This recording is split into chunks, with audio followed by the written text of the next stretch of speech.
Asambleísta Francisco Cisneros.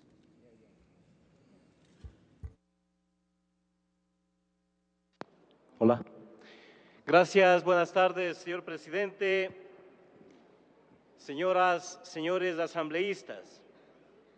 Acabo de escuchar que es impertinente o no es pertinente tratar un problema del Ecuador. No tratar un problema del Ecuador, eso es impertinente. Hace unos momentos escuché la vehemencia de los discursos de algunos legisladores que se referían al ataque de Israel, a la Franja de Gaza, a Palestina, al pueblo palestino. Nosotros también condenamos aquello. Nosotros también condenamos el genocidio. Nosotros también condenamos todo tipo de abuso. Nosotros también condenamos todo tipo de prepotencia del poder. Parece que nos encanta meternos en problemas ajenos. Nos fijamos cómo les matan a nuestros hermanos, a nuestros coterráneos del mundo. Sin embargo, nos olvidamos que aquí, en nuestro país, también tenemos problemas. Nos olvidamos que si es que el gobierno decide explotar el ITT, también se cometerá genocidio en contra de los pueblos no contactados. Por eso, y amparados en esta que dice que es una constitución de derechos, varios asambleístas firmamos el proyecto de resolución que persigue la no extracción del petróleo de la zona considerada como intangible. Esto debido a una exigencia ética, moral y de conciencia de hombres ecuatorianos, de conciencia de gente amazónica. Esto en contra del genocidio, en contra del etnocidio, en contra del crimen, en contra del asesinato que se cometería premeditadamente. Y lo que hacemos, lo hacemos en justicia y lo hacemos en derecho. Y lo hacemos en justicia, ¿por qué? Le preguntamos al mundo entero, ¿en dónde están los 100.000 millones de dólares producto de la explotación petrolera? ¿Han mejorado acaso las condiciones de vida de los ciudadanos de la región amazónica?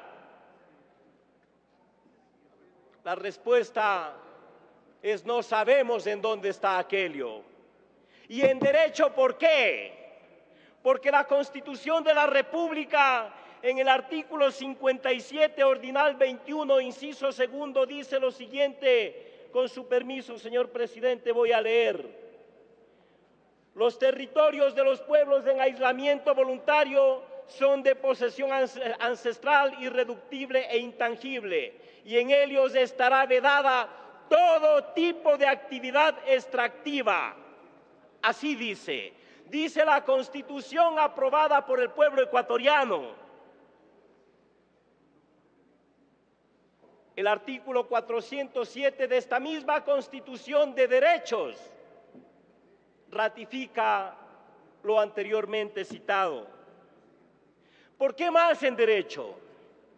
La Declaración Universal de los Derechos Humanos, que es un documento universal y del cual el Ecuador es firmante, dice que toda persona tiene derechos y libertades proclamadas en la Declaración sin distinción de raza, de sexo, de color, de idioma, de religión, de opinión política o de lugar en donde se encuentre asentado aquel pueblo. Y reitero, el Ecuador es un país firmante de la Declaración de los Derechos Humanos y eso le obliga a respetar los derechos humanos. Y es que hay que decirles a los ecuatorianos y al resto del mundo que el ITT no son 4 maripositas, no son 2 lagartitos, no son unas tortuguitas, ni unos cuantos peces o pajaritos. Tampoco es el capricho de 4 ecologistas infantiles de mente reducida. El ITT es una realidad que está permanente, vigente, a la vista de todo el mundo. El ITT son casi 1 millón de hectáreas. El ITT es la reserva mundial de la biosfera del planeta. Es la mayor biodiversidad biológica del planeta.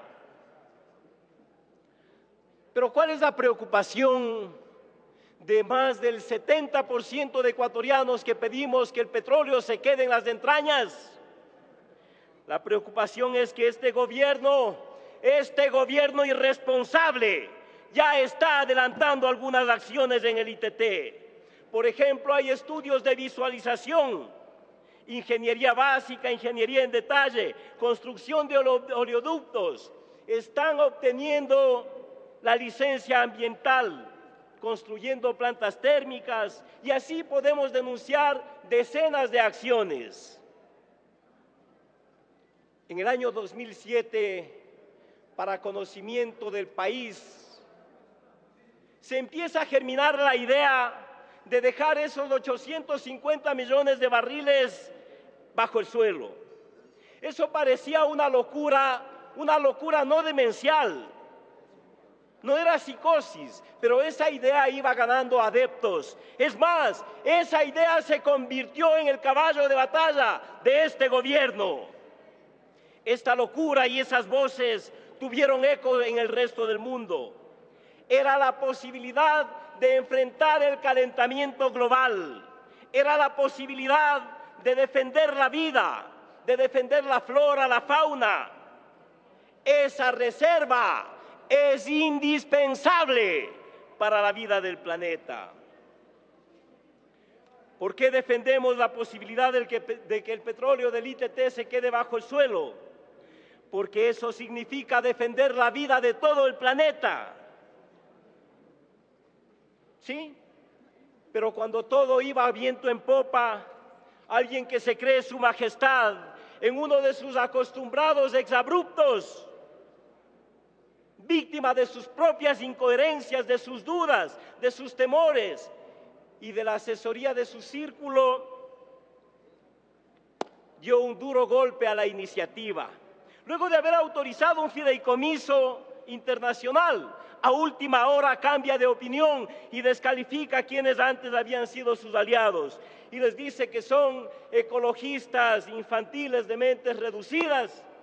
Pero bueno, a nosotros no nos interesa la pelea entre socios, allá ellos. Por eso, varios legisladores amazónicos conscientes de lo que significaría explotar el ITT, respaldamos el proyecto de resolución. El resto del pueblo ecuatoriano y muchos gobiernos del mundo, unidos a nuestra causa, vamos a defender la vida de miles de ecuatorianos que viven en la zona intangible. Vamos a defender la vida de esa gente que decidió no contactarse con el resto del mundo. Ojalá prime el sentido común y votemos en favor del proyecto. Pero si es que no es así, tenemos aquí, en la misma Constitución de la República, la posibilidad de ejercer el derecho a la resistencia. Y si no podemos, y si mis coterráneos, los amazónicos, no podemos hacerlo así, les invito a recurrir al supremo recurso de la rebelión. Así lo garantiza esta Constitución.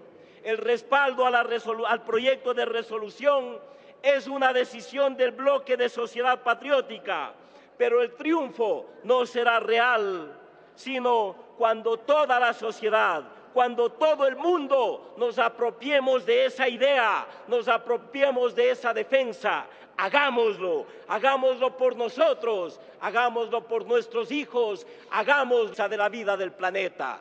Gracias, presidente.